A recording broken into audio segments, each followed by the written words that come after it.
ជំរាបសួរពុកម៉ែបងប្អូនថ្ងៃនេះខ្ញុំមានទូរស័ព្ទមួយគ្រឿងពុកម៉ែបងប្អូនវាគឺជាស៊េរីចាស់ណាដែលវាមានបញ្ហាជាប់ password ហើយសម្រាប់ password វាដែរគឺយើងធ្វើការដោះដោយដៃទេពុកម៉ែបងប្អូនយើងអត់ប្រើប្រាស់ឧបករណ៍ជំនួយដូចជា computer ដូចជា tool ផ្សេងទេយើងធ្វើដោយដៃបានឥឡូវកុំឲ្យរងចាំយូរយើងទៅទស្សនាវីដេអូទាំងអស់គ្នាសម្រាប់ model នេះគឺយើងចុច volume ខាងលើនិង volume power ណាចុចឲ្យជាប់យ៉ាងណាពុកម៉ែបងប្អូនពេលដែលចុចជាប់យ៉ាងទៅវានឹងចាញ់កន្លែងឲ្យយើង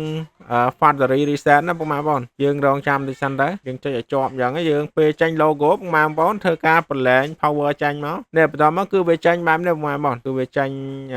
សម្រាប់ format កូដដៃរបស់វាពុកម៉ែបងប្អូនបន្តមកគឺយើងចុច select កន្លែងហ្នឹងមកយើងធ្វើការ format កូដដៃវាមកវានឹងដាច់តែម្ដងពុកម៉ែបងប្អូនវាពិតជាងាយស្រួលមែនសម្រាប់ model ចាស់ៗមួយចំនួនហើយយើង select keyboard មកហើយបន្តមកយើងធ្វើការរងចាំពុកម៉ែបងយើងធ្វើការរងចាំមកសន្ទុះទៅណាគឺវាដើររៀងយូរដែរកន្លែងហ្នឹងពេលដែលយើងធ្វើការរងចាំយ៉ាងហើយគឺមកសន្ទុះមកគឺវាចាញ់បែបនេះពុកម៉ែបងពេលដែលវាចាញ់បែបនេះពុកម៉ែបងចុច get star នេះមកចុច skip មកចុចកន្លែងនេះមកពុកម៉ែបងហើយចុចកន្លែងនេះទៀតមកណាកន្លែងនេះគឺយើង